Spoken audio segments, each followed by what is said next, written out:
안녕하세요.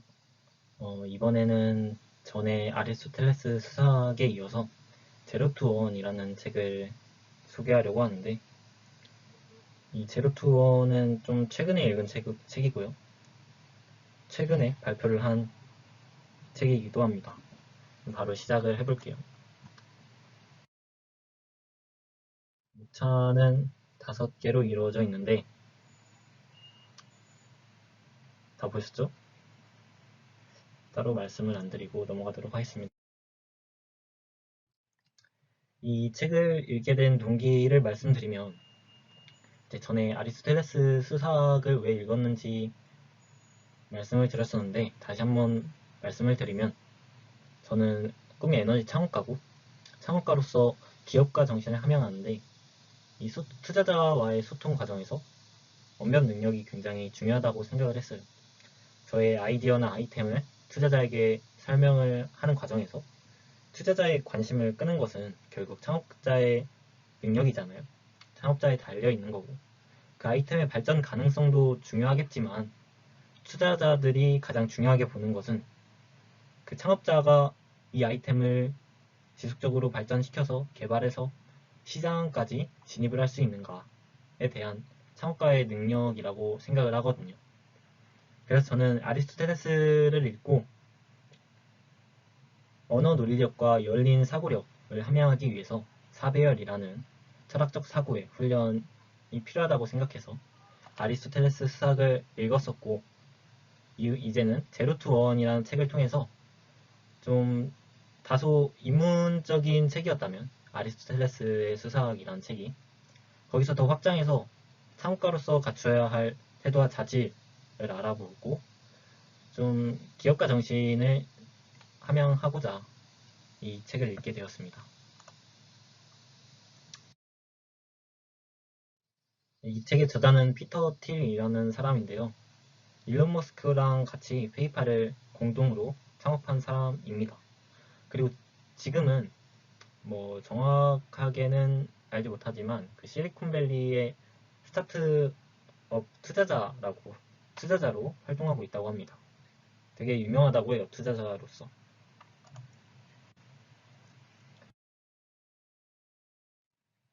이 책에서 무엇을 얘기하느냐? 첫 번째 목차인데 0에서 1이 되려면 여기서 무엇을 이야기하느냐? 제2의 그 누구도 제2의 빌 게이츠가 될 수 없고 그 누구도 제2의 마크 저커버그가 될 수 없고 누구도 제2의 세르게이 브린과 레디 페이지가 될 수 없다. 이 얘기를 하고 있어요. 그럼 왜 우리는 이 세 사람이 될 수 없을까요? 책에서 피터 틸은 이들은 독점하고 있기 때문이다 라고 이야기를 하는데, 만약 제2의 빌 게이츠, 마크 저커버그, 세르게이 브린, 레리 페이지가 되려고 한다면 정작 이들로부터 아무것도 배우지 못할 것이다 라고 이야기하고 있습니다. 피터 틸이 그 새로운 직원을 채용할 때 자주 던지는 질문이 있다고 해요. 여기 화면에 나오는 질문인데, 남들이 당신에게 동의해주지 않는 것은 무엇입니까? 우리가 순간 봤을 때 쉽게 질문할 수 있을 것 같은데, 다시 생각을 해보면 그 쉽게 질문할 수 있을 것 같았던 그때 떠오른 이 질문에 대한 답이 좀 여기에 적절하지 않다는 것을 느끼게 될 거예요. 대답하기가 어려워요. 직설적이고 쉬운 질문처럼 보이는데 대답하기가 어려워요. 그 이유가 두 가지가 있다고 하는데, 지적인 부분이 있고 심리적인 부분이 있어요. 지적인 측면에서는 우리가 학교에서 배우거나 우리가 외부에서 주변에서 접하는 거의 대부분의 것들은 사람들이 모두 동의한 내용이기 때문이고, 심리적인 측면에서는 일반적인 견해가 이 질문에 대한 답이 일반적인 견해가 아니라는 것을 알면서도 우리가 대답을 해야 되기 때문입니다. 그럼 이 질문들이 도대체 미래와 무슨 관련이 있는가? 피터 틸은 현재를 바라보는 시각에 차이를 드러낸다고 해요. 훌륭한 대답을 내놓을 수 있다는 것은 그만큼 그 그 사람이 미래를 잘 들여다본다는 뜻입니다.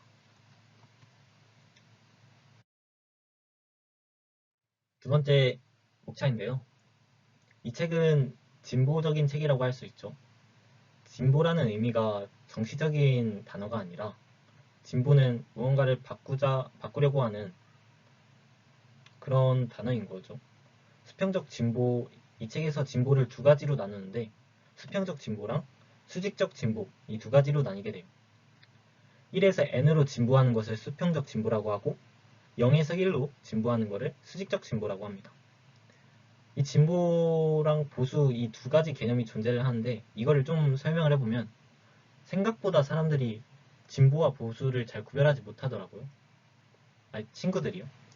뭐 다른 사람들은 모르겠습니다. 제 친구들은 잘 모르더라고요. 이 진보와 보수의 차이를 좀 설명을 해보면 보수는 가장 쉬운 예가 지금 우리나라 국가가 사회주의 국가라고 가정을 해봅시다. 이 사회주의 국가를 계속해서 유지하려고 하는 사람들을 그 같은 체제를 계속 유지하려고 하는 사람들을 진보라고 하고 보수라고 하는 거고요. 사회주의 체제에서 민주주의 체제로 바꾸려고 계속 하는 사람들을 진보라고 하는 겁니다. 이거를 기술이나 창업으로 들여왔을 때도 똑같은 거죠. 진보는 계속해서 기술을 발전시키려고 하는 사람들이고 뭐 예를 들면 지금 우리가 화석연료를 많이 사용하고 있는데 신재생 에너지로 에너지 패러다임을 이루려는 사람들을 진보라고 하는 거고요. 계속해서 화석연료를 고집하면서 계속 화석연료를 사용하려고 하는 사람들을 보수라고 할 수 있는 거죠. 이렇게 진보랑 보수를 조금 나눠서 설명을 해봤는데 이해가 되셨을지 모르겠어요. 이 진보와 보수라는 단어를 이야기하면 자꾸 정치적 색깔이랑 섞이게 되는데 이게 되게 잘못된 거거든요. 이 진보랑 보수는 당연히 나뉘는 거고 자연스러운 거고 둘 중 무엇이든 존중받아 마땅한 것인데 머릿속에서 자꾸 정치랑 엮이는 것 우리가 그만큼 이 꽉 막힌 사회 프레임 속에 갇혀 있다는 걸 말해주는 것 같아요. 되게 슬픈 이야기인 것 같은데 우리가 지금 뭐 내가 대학을 갈 수는 있을까? 라고 생각하는 것도 이 사회가 꽉 막혀 있어서 그런 거라고 생각을 해요.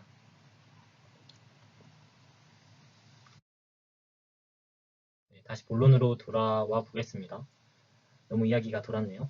거시적 측면에서 수평적 진보를 뭐라고 하느냐? 글로벌라이제이션이라고 하는데 발음이 안 좋아서 죄송합니다. 글로벌화라고 합니다. 이 글로벌화라는 단어를 들었을 때 뭔 소리인지 모르실 거예요. 그래서 아래 적었는데 한 곳에서 성공한 것을 모든 곳에서 성공하게 만드는 것이다 라고 이야기를 합니다. 그래도 이해가 안 되실 거예요. 한 곳에서 성공한 것을 모든 곳에서 성공하게 만드는 것. 뭔 소리일까요?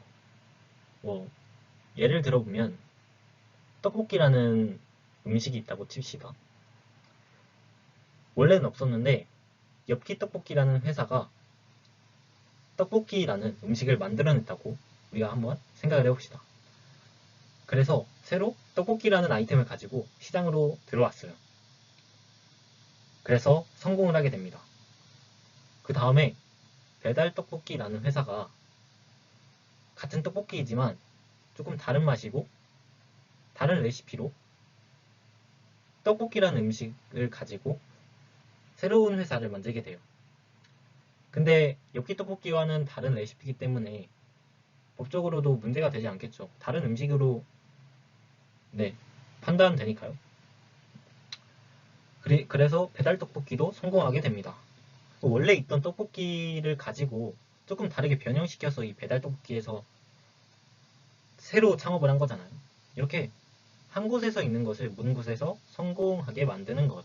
이거를 수평적 진보라고 하고 1에서 n으로 진보했다. 이걸 이야기하는 겁니다. 그래서 세 번째로 넘어가는데요. 0에서 1, 1에서 n. 무엇이 더 중요한 것인가? 앞서 말했듯이 수평적 진보는 1에서 n으로 가는 건데 책에서 이걸 뭐라고 얘기하냐면 익숙한 것이 하나 더 늘어날 뿐이다 라고 이야기를 해요. 물론 새로운 것을 만드는 것보다는 기존에 있는 걸 모방하는 게 더 쉬울 거예요. 하지만 이미 많은 사람들이 어떻게 하면 되는지 알고 있는 상황에서 그 일을 다시 해봤자 세상은 1에서 n으로 될 뿐이죠. 막상 1에서 n으로 단어를 들으면 뭔가 더 확장되고 진보되고 발전된 것을 말하는 것처럼 들릴 수 있는데, 이 책에서 말하는 1에서 n은 익숙한 것이 하나 더 늘어날 뿐이다, 이렇게 말하고 있습니다. 그와 반해서 수직적 진보는 0에서 1로 가는 것을 이야기하는데, 새로운 것을 창조하는 걸 말해요.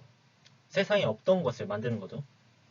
새로운 것을 창조해낼 때 세상이 0에서 1로 된다, 책에서 이렇게 말하는데, 창조라는 행위는 단 한 번뿐이고, 그 한 번의 창조가 이 세상에 뭔가 낯설지만 신선한 무언가를 처음으로 만들어내게 된다, 이렇게 책에서 표현하고 있습니다. 네 번째로 넘어왔는데, 완전 경쟁과 독점, 무엇이 더 좋은 것인가? 완전 경쟁이라는 것은 장기적으로 봤을 때 이윤이 나지 않는데, 왜 그러냐면 두 회사가 있는데 두 회사 모두 같은 가격에 똑같은 상품을 판매한다고 한번 생각을 해보세요. 그러면은 사람들이 뭐에 손이 더 가는 그런 경쟁력이 없이 그냥 오늘은 이거를 사고 오늘은 이거를 사야지, 뭐 이런 것도 없이 그냥 손에 집히는 걸 살 거예요. 똑같은 거고 똑같은 가격이니까. 뭐 음식이라면 똑같은 맛이고 똑같은 가격에 그럼 똑같은 상품이니까요. 그래서 장기적으로 봤을 때 두 회사 모두 이윤이 나지 않아요. 여기서 이윤이라는 거는 경쟁적인 의미에서 이윤이라는 거죠. 그 회사 둘 다 똑같이 돈을 버니까 경제적 이윤을 창출할 수가 없는 거죠. 그거를 이 책에서 말하고 있고요. 반면에 독점은 시장을 손에 쥐고 있기 때문에 스스로 가격을 결정할 수 있어요. 뭐 예를 들면은 삼성이나 애플이죠. 우리가 사회에서 보면은 삼성 휴대폰이랑 애플 휴대폰 말고 다른 휴대폰을 사용하는 사람을 본 적이 있으신가요? 최근에요? 저는 없는 것 같아요. 삼성이랑 애플이 아니라 뭐 중국의 이상한 통신사 휴대폰 쓰는 사람은 없잖아요. 다 삼성이랑 애플 둘 중에 하나죠. 그래서 이런 애플이나 삼성 같은 회사들을 독점 기업이라고 볼 수 있는데, 이 독점 기업들은 경쟁자가 없기 때문에 자신의 이윤을 극대화하는 방향으로 생산량을 조절할 수도 있고, 스스로 물건에 가격을 매길 수 있어요. 이런 점에서 이 책에서는 독점을 해야 한다, 이렇게 얘기를 해요. 그래서 이 책을 한 문장으로 요약을 해보면 독점하라 라고 할 수 있을 것 같아요. 이 책에서 독점이라는 의미를 다시 한번 얘기를 해보면, 자기 분야에서 너무 뛰어나기 때문에 다른 회사들이 도저히 그 회사의 위치까지 따라올 수 없고 비슷한 제품조차 만들어낼 수 없는 거예요. 그런 회사를 독점 기업이다 라고 말합니다. 독점 기업에는 어떤 회사가 있을까요? 대표적으로 구글이라는 회사도 있죠. 앞서 애플이랑 삼성도 말했지만, 구글은 0에서 1을 이룬 대표적인 회사예요. 구글이 2000년대 초반 이후에 검색 분야에서 경쟁자가 없었고 마이크로소프트를 크게 따돌렸죠. 원래 우리가 어렸을 때 인터넷 익스플로러를 많이 사용했던 기억이 나는데, 이게 점점 우리가 크롬만 사용하게 되는 것 같아요. 구글의 크롬 아시죠? 지금 인터넷 익스플로러로 인터넷을 사용하는 사람이 있나요? 네이버의 그 검색 엔진을 따로 만들었죠. 웨일이라고. 그걸 만들었는데 이제 인터넷 익스플로러는 서비스를 종료하게 됐어요. 이 인터넷 익스플로러에서 아이콘이 한번 바뀌었고, 최근에 이제 마이크로소프트 엣지가 새로 나왔는데, 마이크로소프트 엣지는 사용 안 하는 것 같아요. 다 크롬을 사용하고. 이런 점에서 구글이 검색 엔진 시장을 독점하고 있다라고 볼 수가 있는 거죠. 어렸을 때 야후라는 것도 되게 많이 사용했던 것 같은데 야후는 진짜 어느 순간부터 갑자기 없어진 것 같아요. 어렸을 때 야후 들어가서 플래시 게임 같은 거 많이 했었는데 초등학생 때요. 근데 갑자기 없어졌죠. 되게 좀 슬프기도 합니다. 추억의 사이트였던 것 같은데 갑자기 이렇게 사라져서.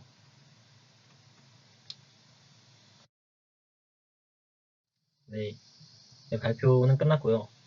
마지막으로 느낀 점인데 좀 많이 기네요. 네, 마지막에 초록색 문장만 좀 읽어봅시다. 저는 꼭 에너지 창업가라는 꿈을 이루고 싶고 신재생 에너지 산업에 마침표를 찍는 새로운 산업을 개발하고 싶어요. 효율적인 에너지 관리 플랫폼을 만들어서 에너지 산업에 새로운 가치를 창출하고 새로운 산업을 그 만들어내고 싶어요. 갑자기 단어가 생각이 안 나네요. 어쨌든 이렇게 발표를 마무리하도록 하겠습니다. 지금까지 영상 시청해주셔서 감사합니다.